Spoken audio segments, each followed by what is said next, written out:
Sejam bem-vindos a esse espaço onde vamos, nessa manhã, enfrentar talvez um dos maiores desafios que o Brasil precisa enfrentar, o fim da fome e da miséria. Vamos lá, eu vou avisar quando completou 20 minutos de fala, eu aviso, e você tem aí um tempo, no máximo 10 minutos, para você finalizar a sua fala, vocês, né? Então, aviso cada um e vamos começar com a nossa visita, ao nosso economista Ricardo Amorim. Então tá. Gente, a primeira coisa, óbvio, muito obrigado pelo convite de estar aqui com vocês, discutindo um assunto que muito me interessa, e muito, a gente não tem muita solução para ele. E por um viés que a gente não está acostumado em economia, a gente tem vícios, né? A gente tem vícios de pensamento, que agora há pouco eu vim conversando com uma professora, né, no carro que vinha para cá, e ela foi me falando de Lacan, eu falei, caramba, essas coisas se encaixam, eu não tinha a menor ideia, não fazia o menor sentido, eu falei, puxa, isso é legal. Eu fiquei curioso, bom, mas não tenho competência.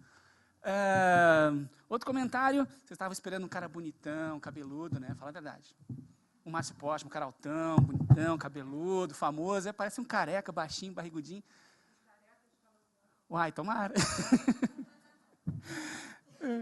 Opa. Rapaz, eu prefiro passar, porque eu dou, sabe, o tempinho certo? Eu fico mais à vontade. Eu não fico à vontade com isso aqui. Isso aqui me incomoda. Eu posso tirar? Ah, eu prefiro, fico mais à vontade. Acho que tem um pouco de vício de sala de aula também, né? Você fica mais tranquilo. Então, gente, vamos comentar essa questão do fim da pobreza, da miséria. É um problema sério no Brasil, não é novidade para ninguém, não vou chover no molhado. Só que eu vou fazer de um viés, obviamente, dos meus vícios de formação. Né? Eu vou fazer de um viés econômico. E aí a gente tenta fazer uma pontezinha, vocês me ajudam, porque realmente essa ponte para mim muito me interessa, mas eu não sei. Aí vocês me dão um toque. E eu vou contar para vocês um pouco do que a gente já anda discutindo em economia e com coisas surpreendentes, que a gente tinha ideia de que isso ia surgir como importante. Deixa eu colocar aqui na tela, que talvez ajude a gente a enxergar essas coisas. Joia. Troca aqui? Para aparecer ali?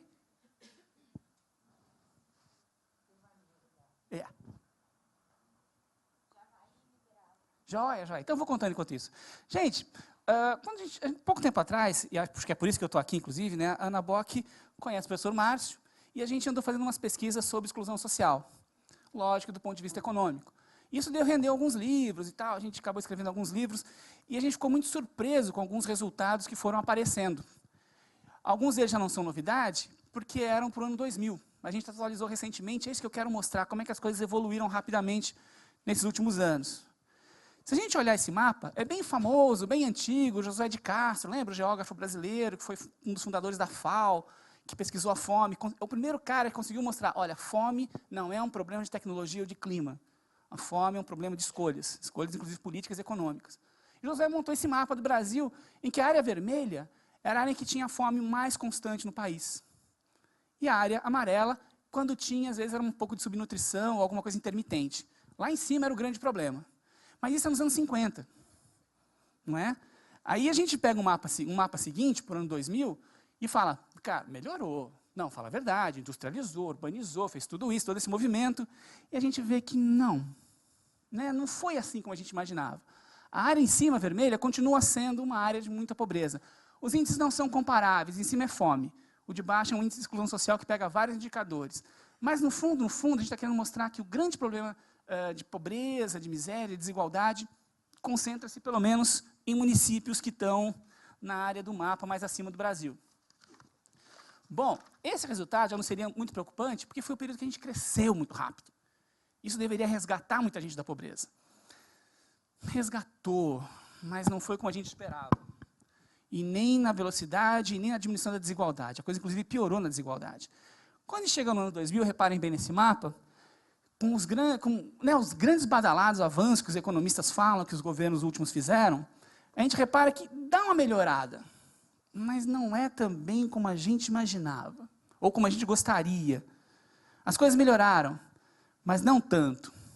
Os três mapas juntos. Dá para ver que a área vermelha continua sendo em cima, né? E as áreas de baixo melhores.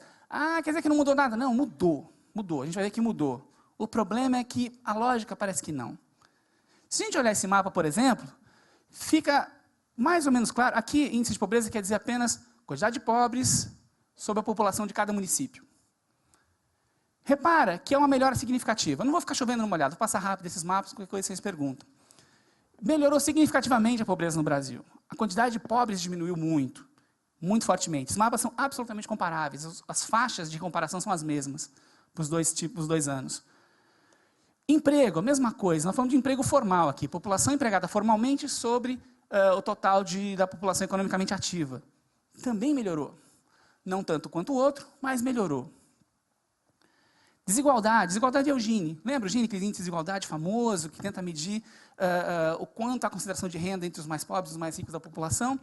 Esse também, as cores não tão boas, né? Mas juro, melhorou. Pode acreditar em mim. Aqui nesse meinho aqui é verde. Que está por São Paulo, ali, aquela região é verde. Quer dizer, é a melhor situação. E os mapas também são todos comparáveis. As faixas de comparação são exatamente as mesmas e os índices são exatamente os mesmos. Então, melhorou. Alfabetização, um belo avanço. Um belo avanço, claro. Outro, escolaridade, também teve uma melhora significativa nos últimos anos. O que nos surpreendeu, ver se eu não estou pulando nada aqui rapidamente, é que quando você... A juventude também, desculpa, concentração de juventude, quer dizer qualidade de vida da população. O que nos surpreendeu foi o próximo. A violência piorou. E violência é assassinatos por 100 mil habitantes. Todos os indicadores sociais foram melhorando nos últimos anos, mas a violência, pelo contrário. Foi um índice que nos surpreendeu bastante. No livro anterior já nos surpreendeu por seguinte caso. Nos surpreendeu? Não. A gente até esperava, só não sabia como explicar. Você via a grande violência concentrada nos centros urbanos, ou seja, no litoral e algumas cidades do interior, nas grandes capitais, e você não via violência nas áreas mais pobres.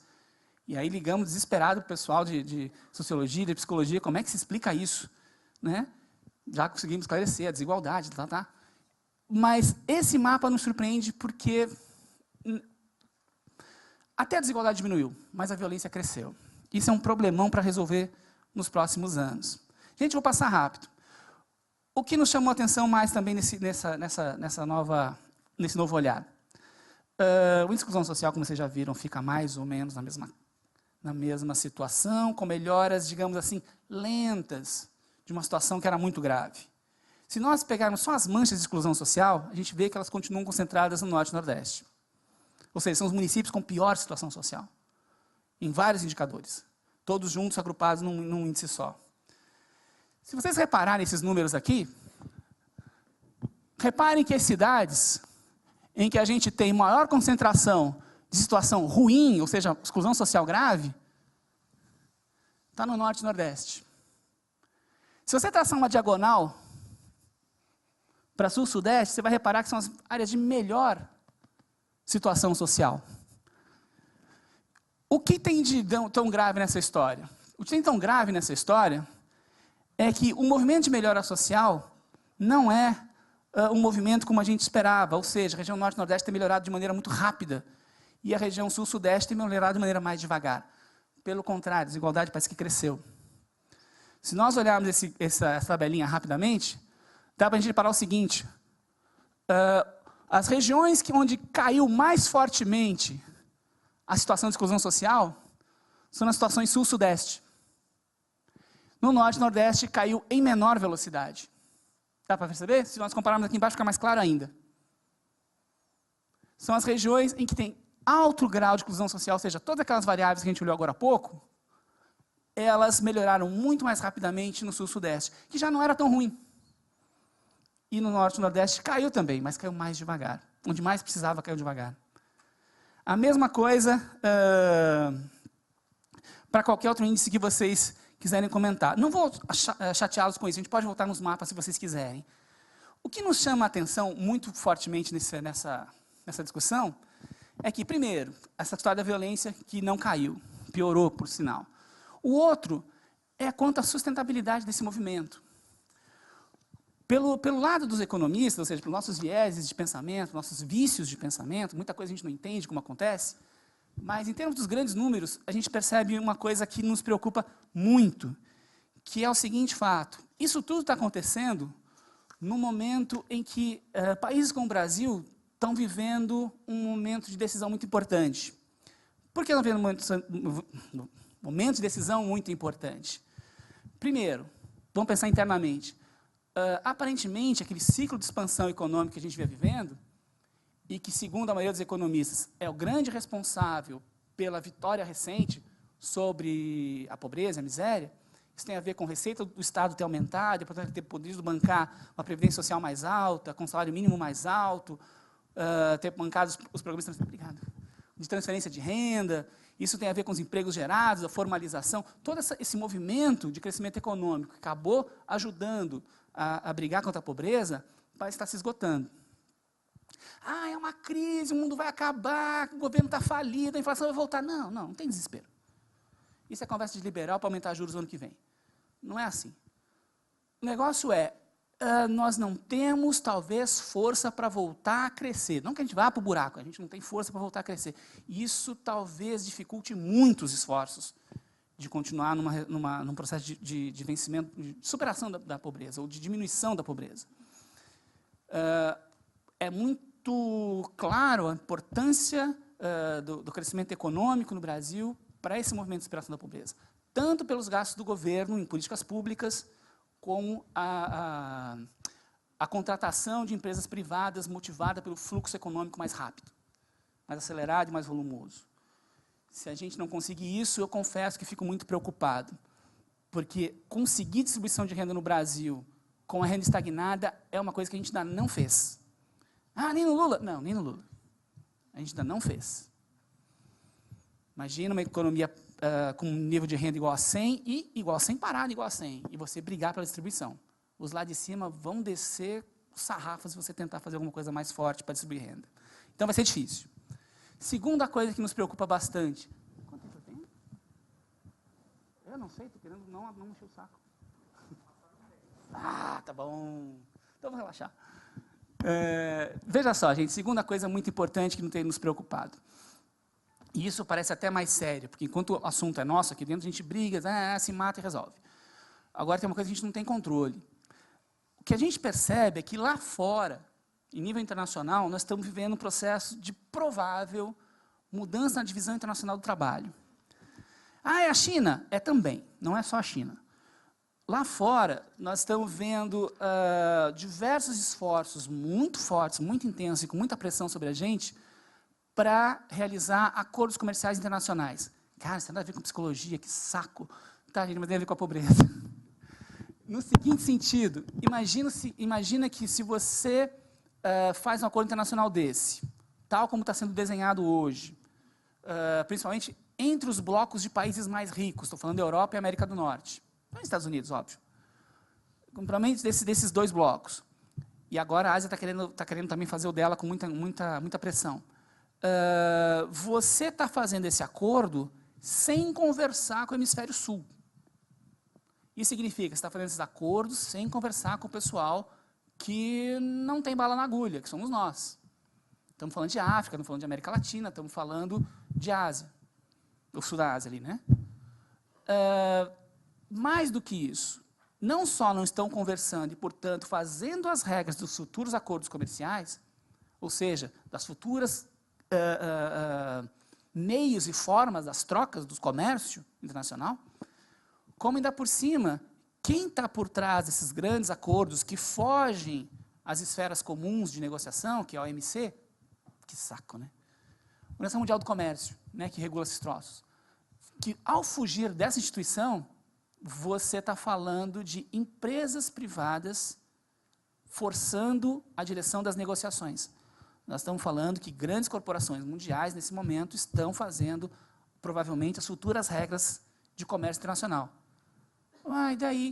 E daí, o seguinte, se eles fizerem isso, e nós entrarmos sem percebermos a gravidade ou o risco que a gente corre a cada novo acordo, estou falando para não fazer, não, só para não tomar cuidado, a gente pode se tornar um país cuja indústria fique muito, muito fraca. Uma indústria muito, muito fraca significa que não temos dinamismo econômico. Não tendo dinamismo econômico, você não tem crescimento de renda. E se não tiver crescimento de renda, você não consegue ter receitas públicas para fazer políticas públicas de resgate da pobreza, e você não consegue fazer distribuição secundária da renda, ou seja, fazer escola, fazer hospital, fazer coisas decentes para a população, ou seja, política para pobre, mas não quer dizer política pobre, fazer coisa séria, coisa de verdade, você não tem receita para isso. E as empresas os capitais podem simplesmente deixar de fazer os investimentos industriais, que são grandes absorvedores de mão de obra, dadas as cadeias produtivas. O resultado dessa brincadeira: a gente pode virar um grande país que monta coisas, não fabrica nada. Isso não gera emprego, isso não gera renda, isso não gera dinamismo, isso não gera nada. Ou seja, senhores, não sei se eu consegui ser claro, o movimento que se desenha nesse momento lá fora é de cada vez mais difícil nós conseguirmos crescer economicamente se não agirmos com nossos próprios pés, se não decidirmos com nossas próprias cabeças, se não nos esforçarmos para sermos um país industrializado, com renda grande, pesquisando e fazendo